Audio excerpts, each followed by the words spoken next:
Welcome to bird media. నేను మీ పవన్ కృష్ణమూర్తి. జడ Shravan lawyer కాదు. లాయర్ కాదు. ఎందుకు ఈ మాట అనాల్సి వస్తుందంటే, లా చదివినంత మాత్రాన లాయర్ అయిపోరు. Practicing and non practicing advocates అని ఉంటారు. ప్రాక్టీసింగ్ అండ్ నాన్ ప్రాక్టీసింగ్, ఇది ఆల్రెడీ గతంలోనే చెప్పడం జరిగింది. సరే, ఇప్పుడు ఎందుకు మళ్ళీ ఇదంతా ఎత్తుకున్నాము అంటే, కొన్ని చాలా ఇంపార్టెంట్ ఆస్పెక్ట్స్ ఇందులో ఉన్నాయి కాబట్టి, నైతికత అనేది కూడా ఉంటుంది కాబట్టి, విలువలు అనేవి ఉంటాయి కాబట్టి, దాన్ని కూడా మనం ఇక్కడ పెట్టుకోవాలి. పాయింట్ ఏంటంటే, ఆయన ఎన్నికల అఫిడవిట్ మనం ఒకసారి పరిశీలించినట్టయితే ఆయన ఏంటి, ఆయన హిస్టరీ ఏంటి అనేది ఒకసారి మనకు తెలుస్తుంది. ఇక్కడ ముందుగా అడ్వకేట్ జడ Shravan Kumar, complete background and pending cases information, personal and professional background. Full name జడ శ్రవణ్ కుమార్, సన్ ఆఫ్ జడ అప్పారావు గారు. Date of birth 10 July 1986. మర్చిపోయింది, రేపు 10వ తారీఖు అండి.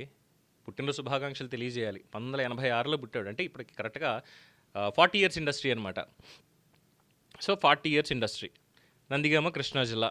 అడ్వకేట్, ప్రొఫెషన్ BA LLB, అదంతా ఓకే. కాంటాక్ట్ అవసరం లేదు. Known for advocate, social media activist, political commentary. ఇప్పుడు పొలిటికల్ పార్టీగా పెట్టుకున్నటువంటి దానికి అధ్యక్షుడు. ఈయన మీద ఉన్నటువంటి క్రిమినల్ కేసెస్ ఏంటంటే 4 cases were charged, where charges framed by court 0, conviction 0, disclosed earlier election 2019 0, అఫిడవిట్లో పెట్టినటువంటిది.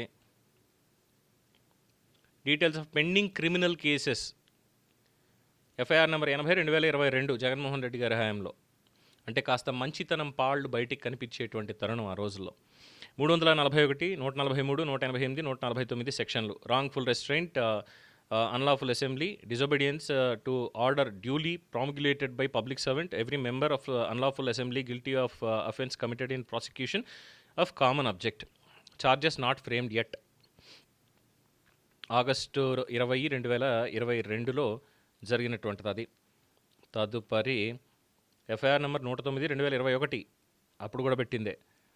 Assault or criminal force to deter public servant from discharge of his duty. Same ఇదే.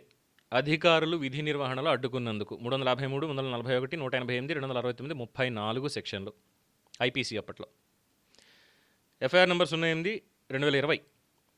Additional chief metropolitan magistrate Cyberabad, cyber crime police station Cyberabad. CC number 1058/2020. 380, 468, 469, 471, 120B. Theft, forgery for purpose of cheating, forgery for purpose of harming reputation using as genuine as forged document, criminal conspiracy. Also section 66B of information technology act 2000. 2020 జనవరి 28వ తేదీన ఈ case పెట్టడం జరిగింది cyber crime police స్టేషన్లో. Charges frame చేయలేదు. అదే 2020లో Governorpet police స్టేషన్లో, ఇది సైబరాబాద్ అండి, అంటే హైదరాబాద్లో పెట్టినటువంటిది. సైబరాబాద్లో పెట్టిన కేసు అది 3వది. 4వ కేసు వచ్చేసరికి Governorpet police station, Vijayawada city. Judicial first class magistrate court, Vijayawada. IPC sections 143, 341, 188, 269, 149. Unlawful assembly same పైన ఉన్నటువంటి 3ది. Negligent act likely to spread infection of disease dangerous to life. Corona సమయంలో రోడ్డు మీద ఎక్కారు అని చెప్పి పెట్టినటువంటి కేసు అనుకుంటా ఇది. సరే, ఇది క్రిమినల్ కాకపోయినా మీరు సైబర్ క్రైమ్ ఫోర్జరీ కేసు ఏంటనేది అదొకటి. సరే, ఇవి అంత పెద్ద కేసులు కాదు జగన్మోహన్ రెడ్డి గారితో పోలిస్తే. కానీ ఇక్కడ ఇందాక నైతికత అనేది ఒకటి మాట్లాడుకున్నాం కదా. మాట్లాడినప్పుడు deputy speaker of Andhra Pradesh Raghurama Krishna Raju గారు, సరే ఆయన పదవిని ఇవన్నీ కూడా పక్కన పెట్టేద్దాం 2 నిమిషాలు. ఆయన వయసు ఎంత? More than 60+, right? మరి ఈయన వయసు ఎంత? నాకంటే మహా అయితే 1.5 ఏళ్ల అంతే. 40 ఏళ్ళ ఒక మనిషి, 60 ఏళ్ల పైబడినటువంటి ఒక గౌరవప్రదమైనటువంటి మనిషిని అరై ఉరై అని మాట్లాడుతూ, నాలిక కోస్తా, సమాధి చేస్తా అని మాట్లాడితే దాన్ని ఏమనాలి? ఏమంటారు దాన్ని? ఒకటి. ఇక రెండోది, ఎందుకు రఘురామకృష్ణరాజుని టార్గెట్ చేశాడు ఈ మహానుభావుడు అనేది ఒకసారి మనం చూసినట్టయితే, గతంలో సుప్రీంకోర్టు అడ్వకేట్ గారు ఒక ఆయన డీటెయిల్స్ అని పంపించున్నారు. అసలు ఈయన అడ్వకేటే కాదు, ప్రాక్టీస్ చేయడానికి, వకాలత్నామా తీసుకోవడానికి కూడా ఈయనకి అర్హత లేదు జడ శ్రవణ్ కుమార్కి.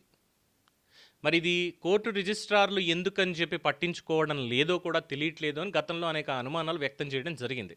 ఎందుకు అనంటే ఇదే జడ శ్రవణ్ కుమార్కి సంబంధించి మొత్తం డీటెయిల్స్ అన్నీ కూడా ఏది కోర్టులో ప్రాక్టీస్ చేయడానికి అర్హత ఎలా వస్తుంది, బార్ కౌన్సిల్ ఎలక్షన్స్లో ఓటు వేయడానికి ఎలా అర్హత వస్తుంది, ఇవన్నీ కూడా ఉంటాయి. Practicing and non practicing advocates అని సుప్రీంకోర్టు, ఢిల్లీ హైకోర్టు, ఏపీ హైకోర్టు మొత్తం అందరూ కూడా దీనికి సంబంధించి ఇచ్చారు, లిస్ట్ ఇచ్చారు. నాన్ ప్రాక్టీసింగ్ అడ్వకేట్స్ లిస్ట్ అని చెప్పి ఇచ్చారు. దాంట్లో జడ శ్రవణ్ పేరు కూడా ఉంది.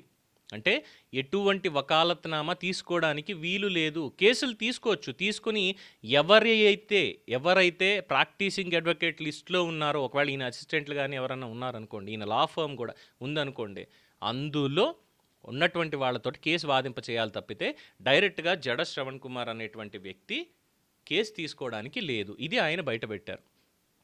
సుప్రీంకోర్టుకి, చీఫ్ జస్టిస్ ఆఫ్ ఇండియాకి, అలాగే బార్ కౌన్సిల్ ఆఫ్ ఇండియాకి, ఢిల్లీ బార్ అసోసియేషన్కి, అలాగే high court bar association of Hyderabad, Telangana and Andhra Pradesh, వీటికి కూడా సదర్ అడ్వకేట్ గారు, సుప్రీంకోర్టు అడ్వకేట్, ప్రాక్టీసింగ్ అడ్వకేట్ గారు ఆయన మెయిల్ పెట్టారు, అయ్యా ఇలా ఉంది మరి అని చెప్పని.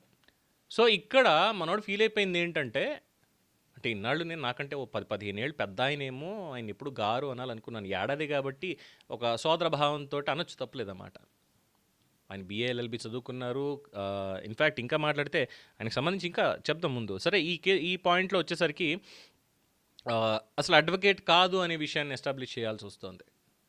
మరి దానికి అది ఆయన ఖండించి, లేదు నాకు నాలెడ్జ్ లేదు, నాలాంటి వాళ్ళకి అసలు నాలెడ్జ్ లేదు, అడ్వకేట్ అంటే ఏంటి, ఎందుకు ఇది వస్తుంది అనేది ఆయన ఏమైనా చెప్పగలిగితే రూల్స్ అండ్ రెగ్యులేషన్స్ తోటి, మన దగ్గర ఉన్నటువంటి సాక్ష్యాధారాలతో కూడా మనం మాట్లాడవచ్చు, which not comes under డెఫమేటరీ. So ఇక్కడ హైకోర్టులో పనిచేసే అడ్వకేట్లు కొంతమంది ఫోన్ చేసి సదరు సుప్రీంకోర్టు అడ్వకేట్ గారికి చెప్పింది ఏంటయ్యా అంటే, రఘురామకృష్ణరాజు మీద పగబట్టేసాడు ఈయన. ఎందుకు? ఆ సుప్రీంకోర్టు అడ్వకేట్ గారు మెయిల్ చేశారని చెప్పాను కదా, ఆ మెయిల్ చేసినటువంటి దానికి chief justice of India, high court chief justice, అలాగే బార్ కౌన్సిల్ ఆఫ్ ఇండియా, అలాగే bar association of Andhra Pradesh, high court bar association, lawyers association, వీళ్ళందరికీ కూడా మొత్తం లీగల్ ఫ్రెటర్నిటీ వాళ్ళందరికీ కూడా మెయిల్ పెట్టి, ఇదిగో లిస్టు, మీరు ఎందుకని దీన్ని పట్టించుకోవడం లేదు, ఎందుకు పట్టించుకోవడం లేదు మీరు అని చెప్పి ప్రశ్నించేసరికి వాళ్ళు కూడా ఫోన్ చేసి రగిలిపోయారు. అంటే సార్ మీకు అర్థం కావట్లేదు, ఈ మనిషి ఇక్కడ అసలు RRRని చాలా పగబట్టేశాడు, ప్రతి దాంట్లో ఇంప్లీడ్ అవ్వాలని చూస్తున్నాడు, ప్రతి కేసులో కూడా. ఎందుకు అనంటే ఆ మెయిల్ పెట్టించింది రఘురామకృష్ణరాజు అని ఆయన నమ్మేశాడు. ఎవరు? మన జడ శ్రవణ్. ఆ నమ్మేయడంతో రఘురామకృష్ణరాజు మీద కేసు పెట్టాలి, ఆయన ఏ కేసులో ఉంటే దాంట్లో ఇంప్లీడ్ అయ్యి ఆయనకి ఎగెనిస్ట్గా ఉండాలంటే రగిలిపోతున్నాడు.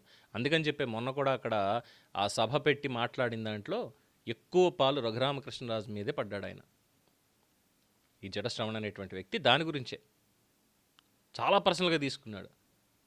ఇందులో రఘురామకృష్ణరాజు గారికి సంబంధించి అసలు ఏమీ లేదు. అసలు ఆయన ఈ మెయిల్ పెట్టడం కానీ ఇది కానీ ఆయనకు సంబంధమే లేదు.